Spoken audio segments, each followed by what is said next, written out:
Pathanamthitta Karikkinethu കൊലക്കേസിലെ prosecutor നിയമനത്തെ ചൊല്ലിയുള്ള പോര് മുറുകുന്നു. Prosecutor നിയമനത്തിനെതിരെ പരാതി നൽകിയ ആലപ്പുഴ ഡിവൈഎസ്പി കേസിൽ നടപടി നേരിട്ട ഉദ്യോഗസ്ഥനെന്ന് പത്തനംതിട്ട എസ്പിയുടെ വാർത്താക്കുറിപ്പ്. അതേസമയം പ്രോസിക്യൂട്ടർ നിയമനത്തെയും പത്തനംതിട്ട എസ്പിയെയും പിന്തുണച്ച് കൊല്ലപ്പെട്ട ബിജു പി ജോസഫിന്റെ കുടുംബവും രംഗത്തെത്തി.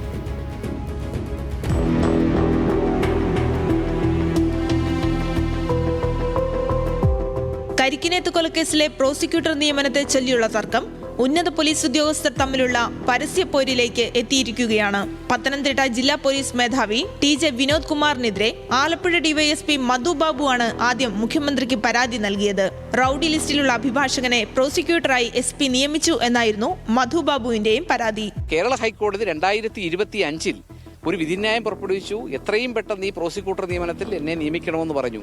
അത് കണ്ടപ്പോഴാണ് അതിനുശേഷമാണ് ഇയാൾ ഇത്തരത്തിലുള്ള പരാതികളുമായിട്ട് മുന്നോട്ട് വരുന്നത്. ഇത് ഇത്തരത്തിലൊരു ഫെയർ ട്രയൽ നടന്നാൽ, സത്യസന്ധമായ ഒരു വിചാരണ നടന്നാൽ ഈ കേസിനകത്ത് ഇയാൾ പ്രതിയാകുമെന്നുള്ള ഉത്തമ ബോധ്യം ഇയാൾക്കുണ്ട്. കാരണം ഇയാൾക്കറിയാം എന്തൊക്കെ ക്രമക്കേടുകളാണ് ഇയാൾ ഈ കേസിനകത്ത് നടത്തിയിട്ടുള്ളത്.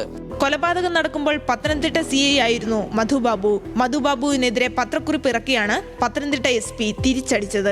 മധുബാബു കരിക്കിനേത്ത് കൊലപാതക കേസിന്റെ അന്വേഷണത്തിൽ വീഴ്ച വരുത്തിയ ഉദ്യോഗസ്ഥനാണെന്ന് ആരോപിച്ച് SP പത്രക്കുറിപ്പുമായി രംഗത്തെത്തി. കേസിൽ DYSP മധുബാബു തെളിവുകൾ നശിപ്പിച്ചു എന്ന ഗുരുതര ആരോപണവും SP ഉന്നയിച്ചു. അതേസമയം പ്രശാന്ത് ബാബുവിനെ പ്രോസിക്യൂട്ടറായി നിയമിച്ചതിനെ അനുകൂലിച്ച് കൊല്ലപ്പെട്ട ബിജു പി ജോസഫിന്റെ കുടുംബം രംഗത്തെത്തി. ഹൈക്കോടതി നിർദ്ദേശപ്രകാരമാണ് നിയമനം എന്നും കുടുംബം പറഞ്ഞു.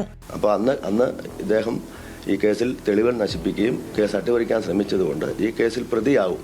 അതുകൊണ്ടാണല്ലോ ഇപ്പോൾ ഈ യാതൊരു കാരണമില്ലാതെ അദ്ദേഹം ഇതിനകത്തൊരു റോളില്ലല്ലോ.